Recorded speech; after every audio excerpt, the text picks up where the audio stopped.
Parlor is back, boo-boo. You may remember Parlor. Parlor was going to confront Twitter when Twitter was owned by Jack Dorsey. And then they built, and then the tech company said, well, you can't have this.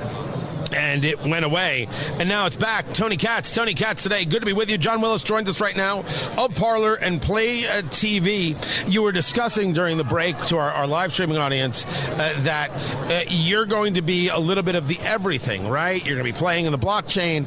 You're going to be playing in communications. You've got PlayTV, which is your video streaming platform, short form and long form.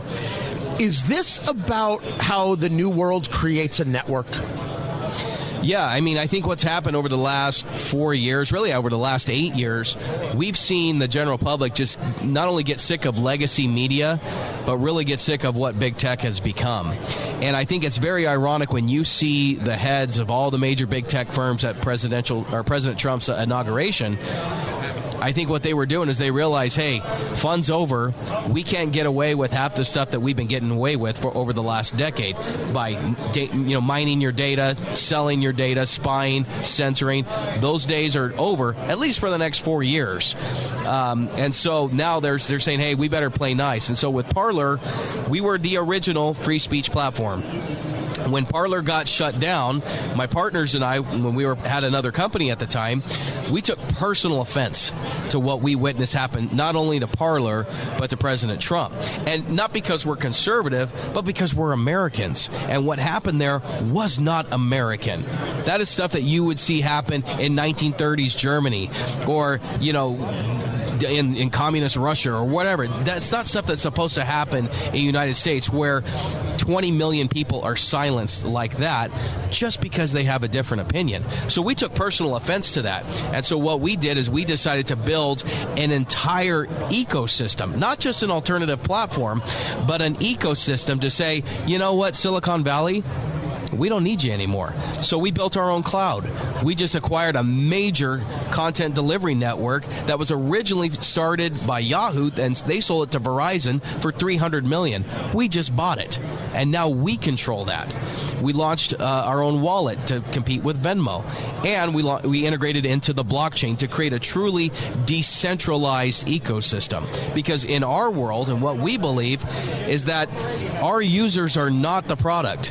They are the beneficiaries, and we're putting them first. Talking to John Willis at Parlor, app.parlor.com. Do I have that right? Parlor.com. Parlor.com. Yep. The conversation gets deeper, and we may not have time for it all. We'll have to follow it up about the idea of what your data is utilized for, which is different than the censorship conversation, of course.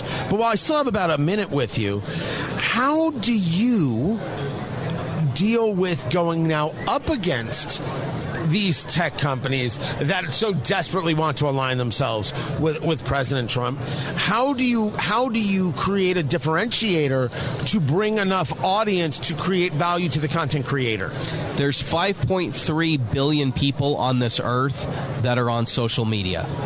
None of those social media platforms have put the users first. We are going to pioneer that effort. And if the other social media platforms follow after us, great. But with what we're trying to do is we are trying to make our users the beneficiaries of everything that we're doing. And so for us, we know we're going up against Truth and against Rumble and all that. That's fine.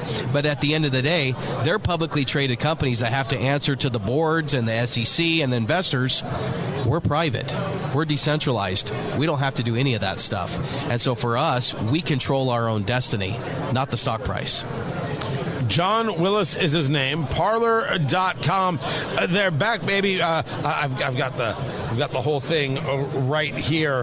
That you've got all the good things going. We're going to check it out. We're going to make sure we're back on it and give it a go and see what we can create and build. John Willis, listen, all the best. We're going to speak again about this because let's do it.